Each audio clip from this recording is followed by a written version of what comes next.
Side curtain airbags in my Jeep? It's more likely than you'd think.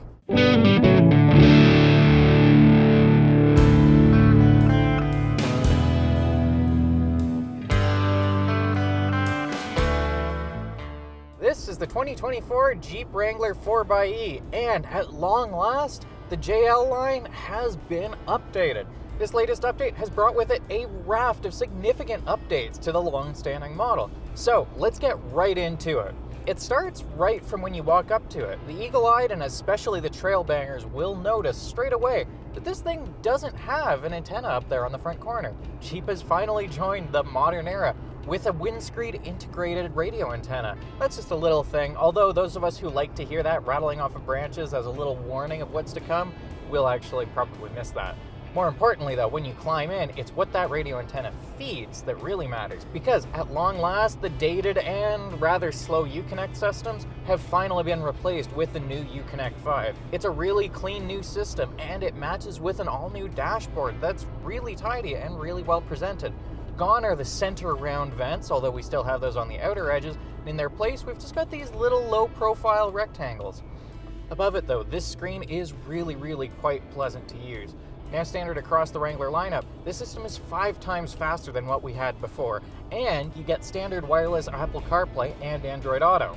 Along with that is the usual raft of modern features and trail off-road pages and so on and so forth. And to be sure, the center cluster is still that same previous generation digital readout. It's fine, it's a little simple, it looks a little bit gimmicky, it does the job. Then of course, looking up, we've got these new plastic panels up here by our heads, because the Jeep, at long last, fits side curtain airbags. This is part of why cars are getting more expensive, but it's also a very welcome addition to see here. These have not always been the safest vehicles in serious accidents, and this is a step forward toward improving those rankings. Of course, ideally, you're not going to be rolling the truck over anything other than logs on the trail, and to that end, Jeep has also updated its axle offerings. It's still the same old Dana 44s, and in this here lower trim 4xe, it's only the rear end that locks.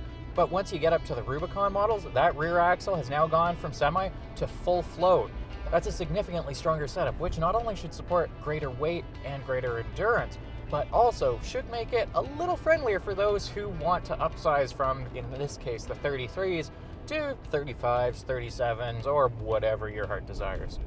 So then, a good bit of fresh new content, and really a feature set that makes this thing feel a lot more up to date than expected. Otherwise though, this is just Jeeping as usual. It's still the same fundamental architecture. It's still solid axles front and rear.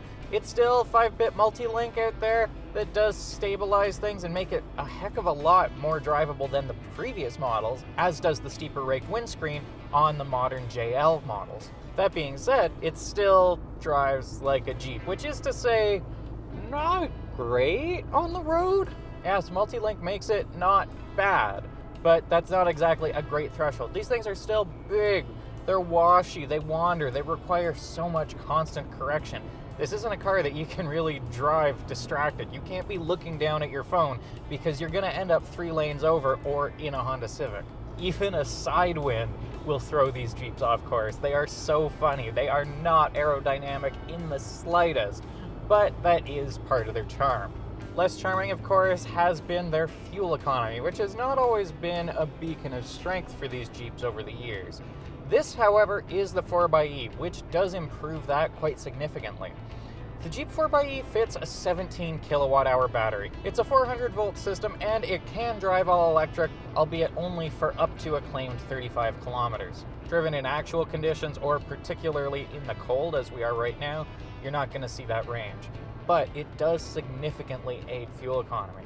As a plug-in hybrid, you can choose to plug that in at night, and it should charge up in about 8 hours or 2 hours on a fast charger. Do that consistently, and you should get 30 kilometers of errand running without burning any gas. That's pretty sweet. With that being said, even if you don't charge it or don't have a place to charge it, the passive charging through the regeneration, either through the motor generating units on the transmission or attached directly to the engine, will help augment your range. Whenever you let off the accelerator, that MGU on the trans soaks up the kinetic energy and turns it back into electric charge in the battery. Depending on your chosen settings too, the engine running will also continue to generate electricity for it. You can bank it with an e-save mode that either holds your charge level or continues to charge it so that you've got more electricity saved up for later, or you can run it in straight electric mode and tell the engine just to stay off and let you be. Really though, the automatic hybrid mode is where you want to be, and it's part of what makes this powertrain really good. You see, left to its own, the little turbocharged 2-liter 4-cylinder up front there isn't all that delightful. It kind of seethes. It makes a rather unpleasant noise when you ask it to do much of anything. If you've ever gone to Europe and just gotten a little rental box, that's kind of the sound you can expect out of the front of that. But that'll fall silent when the electric mode hits. Or you can drive with both of them running together, and combined, you get some good power out of this plug-in hybrid setup. 375 horsepower and 470 pound-feet of torque. That's as much torque as the Jeep 392, the 6.4-liter V8. That thing is massive, and it burns so much gas. There, it's just a muscle car plaything, and you can't really even tow all that much either. None of these Jeeps will tow past 5,000 pounds. But here in the 4xe, that means that the whole powertrain can run relatively undertaxed. It's not having to fight and work particularly hard. It's just lazing along because it's got that much power. Also great are your options for transmissions here. Very few buyers will actually do this, but the 2-liter and 3.6-liter Jeep models can actually still be spec'd with a 6-speed manual. This here tester is just fitted with the usual ZF 8-speed automatic that's now in everything from Jeeps to Dodges to Jaguars. But even with the hybrid setup, you can still get that 3-pedal manual. That's so cool, and I really hope that people buy those because driving manual with a hybrid setup is actually not as weird as you'd think. It's still quite common in other parts of the world, and you should enjoy it while you can. Now, this here Wrangler can do a good bit. It's riding 35s. You've got a locking rear, albeit no locking front on this trim. You've got an easy selectable transfer case that can do either 2 or 4 high or 4 low. Depending on how hardcore you get with the build sheet, you can actually spec a full-time 4-wheel drive transfer case, and things can even go as far as a 100-to-1 overall ratio rock crawling setup. That, combined with sliders and all the rest, can make these Wranglers some really formidable rigs. There's a reason why in our big off-road test against the Bronco Sasquatch, we did still choose the Wrangler as the off-roader of choice.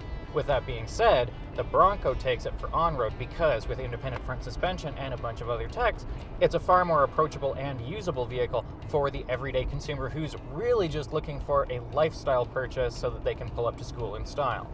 If that's what you're looking for, there's no shame in it, especially now that these 4xe models have cut down on the fuel consumption and pollution of these Wranglers significantly.